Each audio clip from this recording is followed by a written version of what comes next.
What's up, guys? Welcome back to my podcast channel. On today's episode, I want to talk about breakups. Oh boy. I think it's great that some people out there, date since like high school and they end up marrying their high school sweetheart and it's their one and only. And I think that's great. I think that's cool for them. That is not my experience. Just for reference, I'm in my 20s. I've had multiple relationships, sprinkle in a couple of situationships. I've also been cheated on. I wasn't perfect in that either. I think the way that I reacted after the fact was not great. And looking back, in hindsight, I could have and should have handled that differently, but I did not, and that's okay. And I learn and I grow and move on. But breakups, I feel like depending on certain characteristics of like either what happened or the cause or who broke up with who or what, all of these factors that kind of go into a breakup can really affect how you feel about yourself.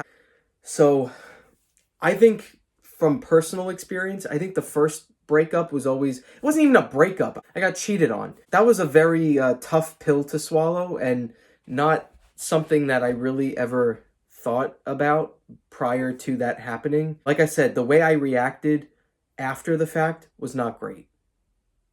I'll be the first to admit I was also in the wrong. I'm not blaming her for my actions because the only person that can take responsibility for my actions is myself. And that's on me, I'll be the first to admit when I'm wrong. Every breakup that I've had since, it's weird. Every breakup is a little different.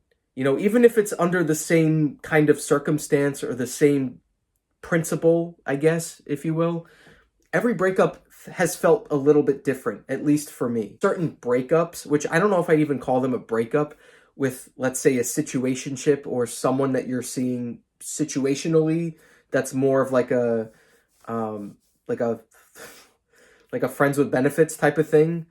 Because I remember after I got cheated on, I went into this hibernation mode of like, I wasn't going out on dates. I wasn't really seeing anyone. I wasn't doing anything. I just, at the root of it, I think when you wash away all the extra stuff, when it really came down to the skeleton of it all, I definitely felt this period of like feeling unwanted and feeling undesired or what's the word? Like I just didn't feel like I was wanted. And that feeling made me never want to date anymore. I'm laughing, but it's kind of true. After a while, I started going out on dates again and,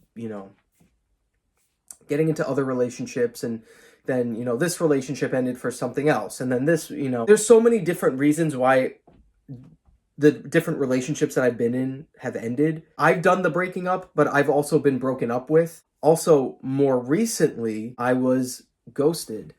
But I'm not blaming anyone. Maybe for whatever reason, right person, wrong time, or not even right person, wrong time. Maybe she just wasn't interested in me. We had been dating for a couple months and then she ghosted me. And then I was like, okay, well, and sometimes I'm guilty of this too, where if I reach out to someone and then they don't respond to me, I'm not going to reach out again, even though maybe I should or I should have, I'm not going to, I don't want to double text. That's not my place, the pain. I don't want to sound dramatic, but after a breakup, it's not easy. It's kind of painful. It's this weird, like the first initial period after a breakup, or if you've been broken up with or someone ghosted you or something like that, that initial like couple weeks or that first month or maybe even a couple months, it's tough. It's tough on your self-esteem. It's tough on at least for me, in my experience, it was tough on my mental health. It was tough on my self-esteem, the way I view myself. Telling yourself these untrue things that you really shouldn't tell yourself. Like, she broke up with me or she ghosted me and now I feel like this like, I don't know, like I'm not good enough, To be honest, I was just tired of feeling that way and feeling that pain and that realization of, wow, I'm not good enough for anyone. No one likes me. All whatever you tell yourself. And then I realized that's not true. She wasn't the person for me, and that's fine. It's much more difficult to pick yourself up and say, that wasn't the right person for me. I'm just going to move on. It's difficult. It's not easy to do that, especially in the beginning of a breakup, because when there's feelings involved and there's history and there's, you could be with someone for, let's say, 2+ years and you really had feelings for this person, and all of a sudden you're broken up, and now that person who was in your life for 2+ years and you became really close, and just for that to all go away and be like, not only was I used to having her in my life as my girlfriend, but also as a best friend in a way. And the things that I would do, now I was doing by myself. The things that I was doing with a girlfriend, I'm now doing by myself. In the beginning, that's never easy. That's never easy. It's not easy. Especially right now, at this time, in my late 20s, I feel this sense of self in the way of like, you know what? I'm good on my own. As much as I want a girlfriend and as much as I want to date and have a relationship and all the stuff that comes with it, I'm good. I finally got to a point where I was so sick and tired of feeling so unwanted and so disposable, I guess. And I put my value on that. And I felt so worthless because it just felt like, okay, none of my relationships have ever worked out. What's wrong with me? And I don't think that's a good way to look at it. I think it's better to almost look at yourself and try to be nice and be kind to yourself and realize that you are your own person. You are complete. No one has to complete you. No one has to complete you. You are a complete person all on your own. A relationship is just an added bonus. You are complete. You are yourself. I know this sounds so silly, but it's true. This is one of those things where I can say it and other people can tell you, hey, oh, you just got broken up with? It'll be okay. Pick yourself up and just move on. It's fine. You'll be fine. Everything's okay. It's easier said than done. And for me to just stand here and say, hey, listen, I've been through the same thing. I've had my fair share of heartbreak and breaking up and all this other stuff. But it's one thing to actually go through that yourself. The reason why I'm standing here and talking about it is because I genuinely feel this sense of peace with my past. Every relationship I've ever been in, have there been moments where I just wanted to go back to my ex-girlfriends at different points? Absolutely. And that's never a good thing. Your exes are an ex for a reason. You got to X them out of your life to an extent. I do think that you can be friends with exes, though. If both parties are mature, and I think it's fine. I am kind of friends with one of my ex-girlfriends still to this day. We don't talk all the time. Like, maybe we'll talk maybe a couple times a year. We also don't live near each other anymore, so it's hard to maintain a friendship that way. So we just talk every once in a while. But I do think situationally you can be friends with your exes. 1000%. I'm not friends with most of my exes. And it's not because of me. Well, maybe it is because of me. I don't know. I don't want to put the blame on all of my ex-girlfriends. That's not fair. Because it does take two to tango. It's a two-way street. If I'm not reaching out, why would I expect her to reach out to me? Where was I going with that? I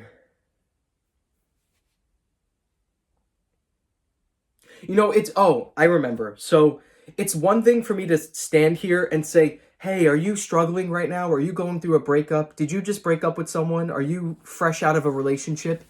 It'll get better, I promise. Just give it time. It'll get so much better. You'll feel better with time. By me saying that, yes, it's true, I think, or at least in my experience, time really does help.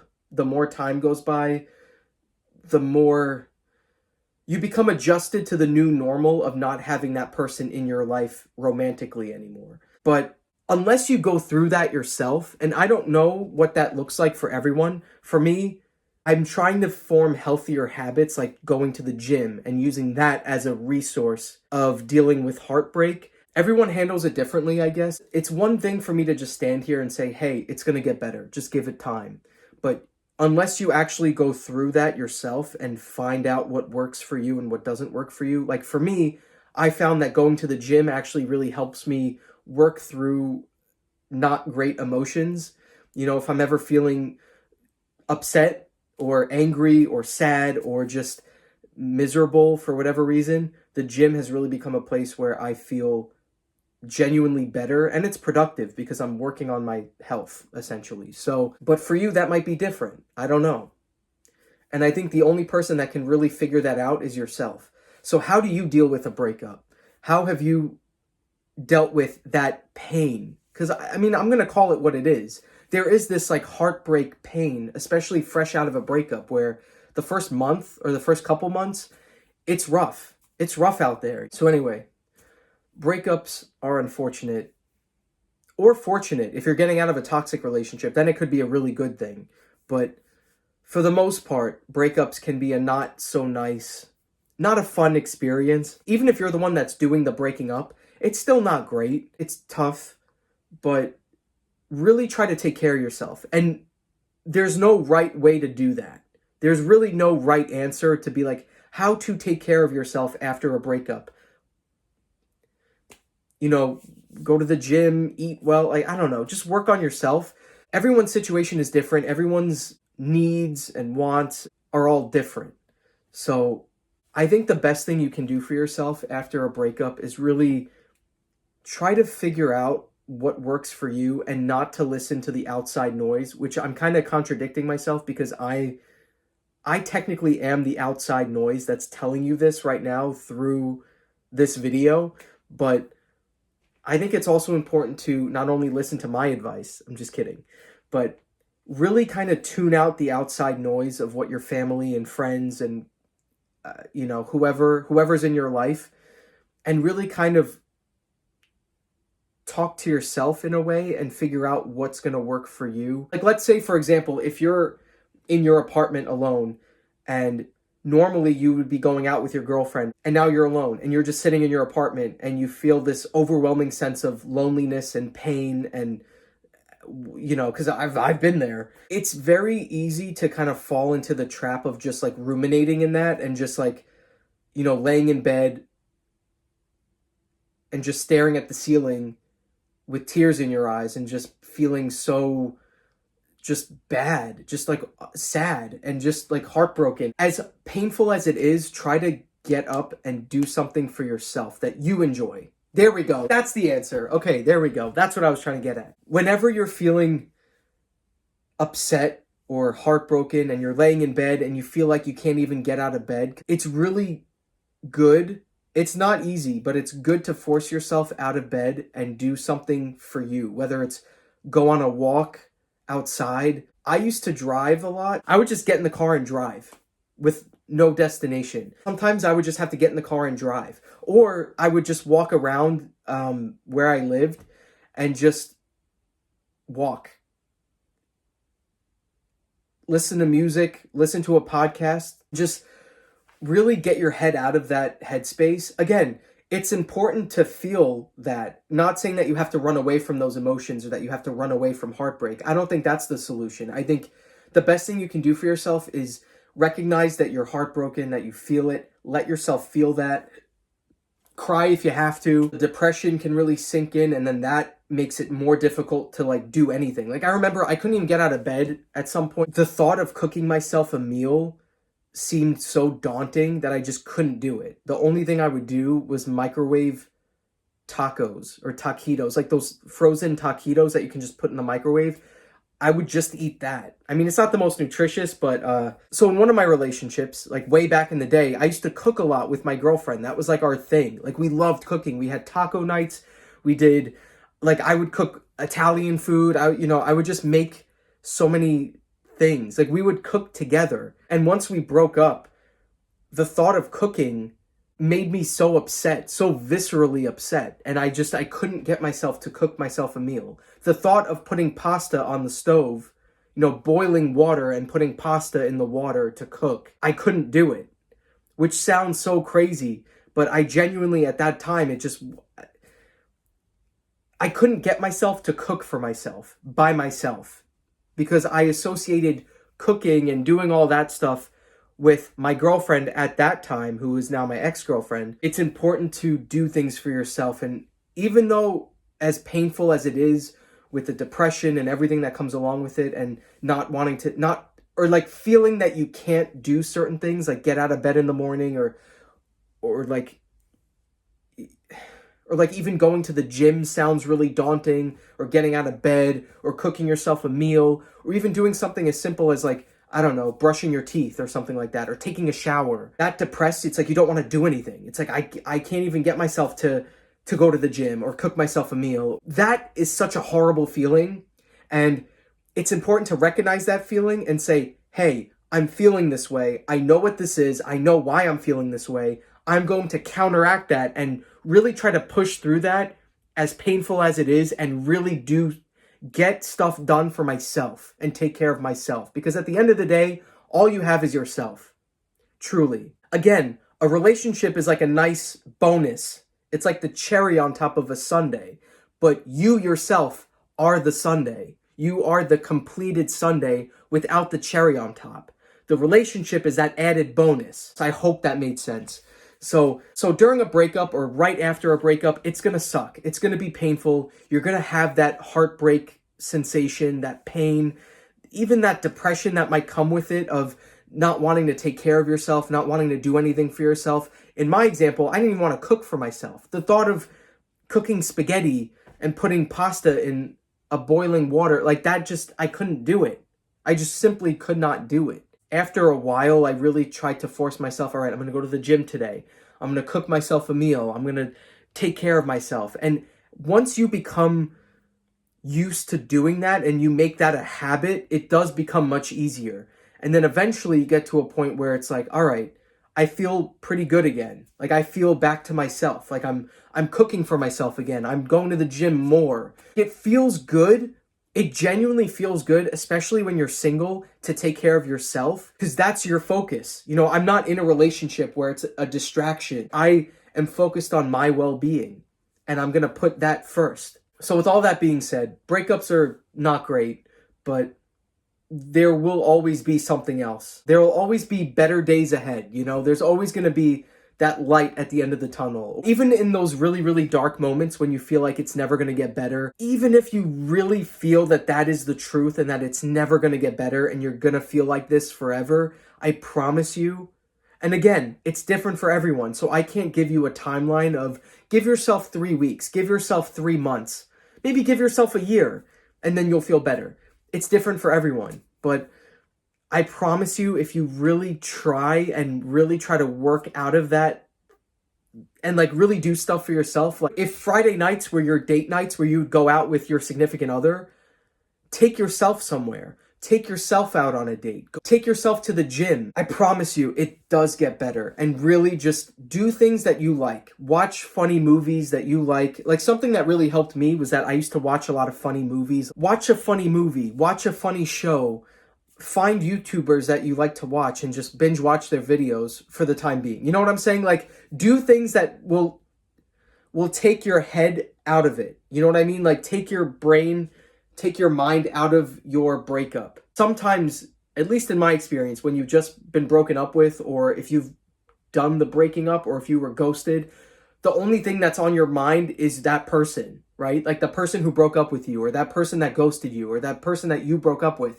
That puts your mind at ease and just gives you some sort of comedic relief. That's my advice. Find comedic relief. In conclusion, if you're breaking up with someone, or you've been broken up with, or you got ghosted, and you're feeling that heartbreak and you're feeling that depression, and it's hard to get out of bed and cook for yourself and take care of yourself, my advice is find something that makes you laugh. Comedic relief, 1000%. Find a funny movie to watch. Find funny videos on TikTok or YouTube that makes you laugh, that takes your headspace out of that relationship that is no more. Because that relationship is over, and if you keep thinking about that relationship and how good it was, and this was my person, and blah, blah, blah, blah, blah, blah, blah, blah, blah, that's just a very toxic mindset, and it's much more difficult to get out of that. And really try to do things that help distract your brain. So for me, when I go to the gym and I lift weights, or if I'm on the elliptical or the treadmill or something like that, I just listen to music and listen to podcasts and just zone out. And that really helps me feel better about anything. Like, even if it's not a breakup or a relationship that I'm stressed out about, even if I'm stressed out about work or, upcoming projects that I have to do, when I take care of myself and I put myself, I don't want to say put myself first, but when I really kind of prioritize, going to the gym and making sure that I'm getting some sort of relief every day, whether that's watching funny videos on YouTube or watching a movie or getting some sort of comedic relief, that really is the secret recipe and the secret sauce that helps me get through tough times. Are there any topics that you want me to talk about on this podcast? Let me know in the comments.